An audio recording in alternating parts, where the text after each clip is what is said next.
Vote counting is now underway in Myanmar after the country held its second phase of its general election. Yesterday's polls saw voting expanded to additional townships, including some areas affected by the civil war between the military government and its armed opponents. And Myanmar's leader, Min Aung Hlaing, visited polling stations in Yangon as voters cast ballots in the military-run election. The polls are the first since the 2021 coup that ousted the government of Aung San Suu Kyi and plunged the country into civil war. Critics say the current polls are an effort by the military to legitimize its rule, while rights groups say the vote cannot be credible when thousands of political prisoners are still behind bars. But some voters are hopeful the outcome will bring a government that improves their lives.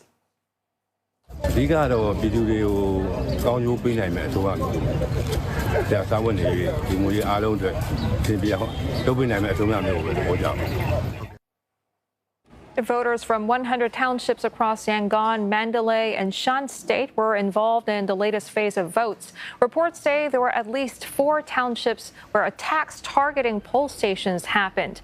2 administrative officials were reportedly killed. And for more, we speak now with Nicholas Coppel. He's a vice president of the Australia-Myanmar Institute and honorary fellow at the University of Melbourne. He's also a former Australian ambassador to Myanmar. Thank you so much for joining us, Ambassador Coppel. Reports there just suggesting low turnout and widespread fear in the country. I wonder, what's your sense of the public mood there right now, and how much is coercion or social pressure shaping participation in these ongoing elections? Well, you're right. These elections have been conducted in an atmosphere of fear. Not only are many political politicians still detained and held in prisons, as they have been for a number of years, but also the regime has passed a law saying, in effect, that anyone who's at all critical of the election process will be liable to very severe penalties, imprisonment, going up to the death sentence for the most serious cases. So there is this atmosphere of fear. There's also, of course, the fact that the major political parties, the parties that won the vast majority in 2020, have been banned and are not permitted to contest this time, including, but not only, Aung San Suu Kyi, the leader of the National League for Democracy. So we're not expecting Mr. Coppel, is this election then really about governance, or is it a military exercise to manufacture legitimacy at home and abroad? And based on what we've seen so far, can it succeed in gaining that legitimacy that it wants? Well, it is very much an attempt by the military to gain some international legitimacy, possibly also some domestic legitimacy, but I think they're really looking to the region, to the neighbouring countries, the other member states of ASEAN. It is an attempt. It's not a legitimate effort, but it is an attempt to gain legitimacy. And I say that because we don't have all the political parties participating. It is also being conducted in that environment of fear. Media, international media, have been banned from Myanmar for many years. Domestic media is under the control through licensing, and so you don't have a free press to report on conditions in the country. So there aren't any of the conditions that would really allow for a free and fair election to take place. And I think most of the people in Myanmar understand that, and indeed most of the countries of the world understand that. But nevertheless, the regime is pushing ahead, hoping that this will, by mimicking the methods of democracy, by mimicking them, hoping to gain some legitimacy. So I wonder, should the international community simply let these elections proceed, or does even a passive acceptance risk giving the junta the legitimacy it is seeking? Well, I don't think other countries have the ability to stop the elections from proceeding, so they are taking place. They're taking place in 3 phases. We've had the first 2, and the third one will take place in 2 weeks' time.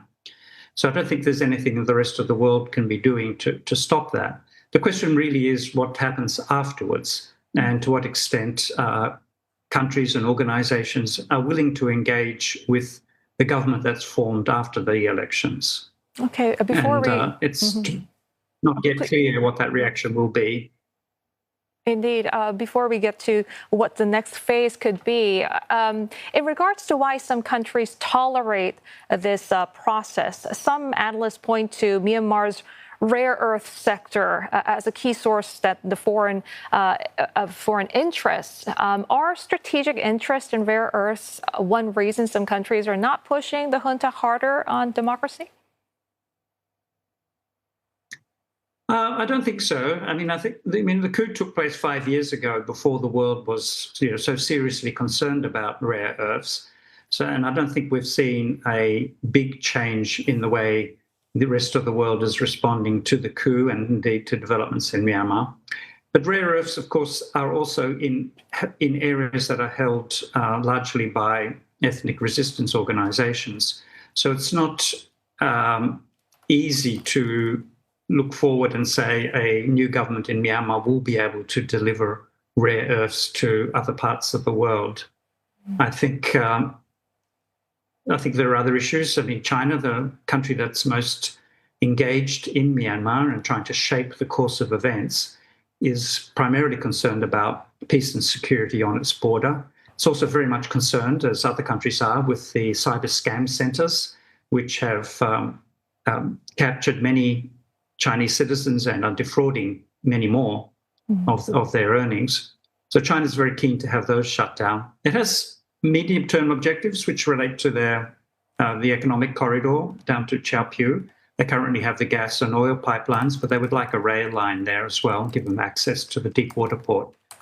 And Thailand, of course, is concerned about irregular movement of people across its borders, peace and security on the border, pollution of waterways from unregulated mining. So there are a range of issues which neighbouring countries are very preoccupied with. Rare earths might be there, but I don't think it's the driving one. Okay. Ambassador, we just heard about the voters who are hopeful the outcome will bring a government that improves their lives. Is there a path you see for a new government, indeed, to act differently from the current military leadership or even shift policy from Naypyidaw? Well, we'll have to wait and see, but I'd be very surprised. I mean, we're seeing the party that's going to be winning this election and has won the majority of seats so far is the Union Solidarity and Development Party, which is military affiliated. The party that wins, once the parliament is formed, they elect a president, and then the president will appoint ministers, and they are likely to be, in the majority, former generals. So, effectively taking off their military fatigues and putting on civilian clothes. And it's hard to see why that would result in a change in any policies or practices. I think the country will continue to be ruled by fear and intimidation. Ambassador, do you see the opportunity for a possible international and ASEAN support for anti-junta forces? And could that sort of collaboration potentially shape a transition away from conflict? I think there is a bit of pressure considerable pressure for ASEAN to be engaging with the National Unity Government, which is the government formed after the 2020 elections and were denied power. So the people overthrown during the coup. So there is pressure for ASEAN to engage more and to pursue dialogue with all the parties, and that includes the National Unity Government.